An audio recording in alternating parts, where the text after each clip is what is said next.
Good evening. Welcome to The Big Debate, your favorite show in Mzansi. Today we explore the biggest and burning topics of our time, which is global warming. Joining me are two president candidates with two different views. The one that's for climate change and the one that's against, who does not believe in climate change. On my left side, I have Dr. Linda McFleury, who is a climate scientist and advocate for urgent action.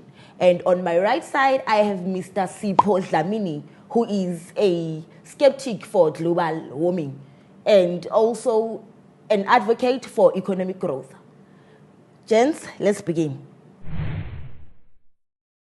Well, first off, with globalization and how the idea around globalization, global warming, around different factors of the world is that simply because everything is natural.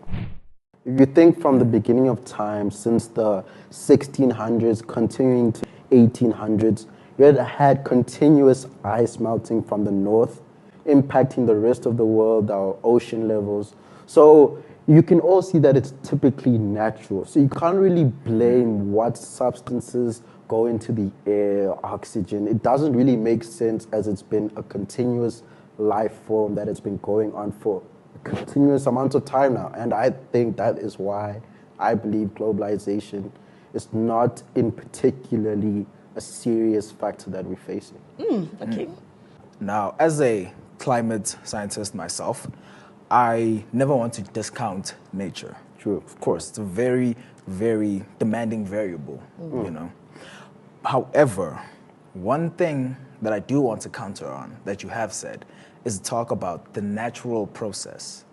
Now, unfortunately, us as human beings, we are part of the animal kingdom, but because of our decision to live outside the natural processes, we have invariably sped up the heating of the earth. I do want us to remember our history and how that affects the planet. Like you were saying, in the 1700s, we were experiencing an industrial revolution.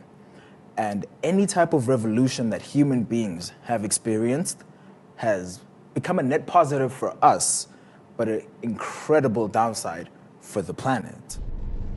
Coming together as humanity, while a great thing, ultimately is hurting us if we are not going to regulate. Okay, guys, so do you think that global warming is natural or is man-made?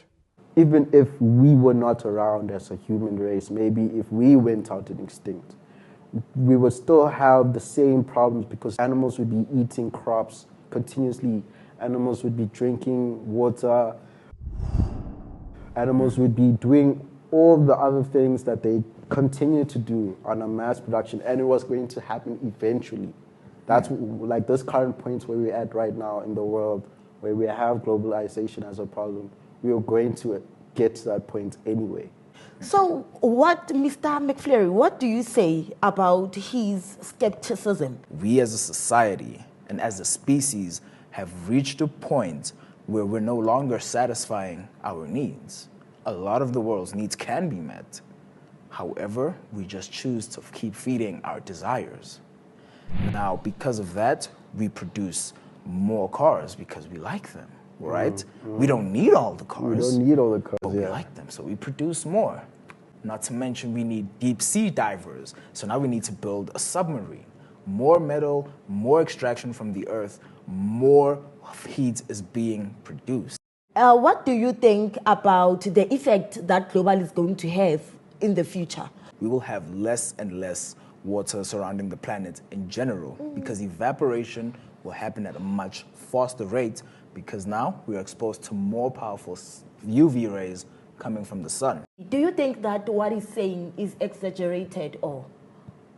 Globalization can be controlled. It's not such of a harshful thing that's going to happen in Earth. It's just something that needs to be controlled.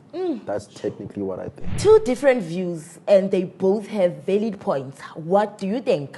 You can find us on our different platforms on social media. At Instagram with The Big Debate and on Twitter with The Big Debate. And you can also find us on Facebook, The Big Debate. What do you think?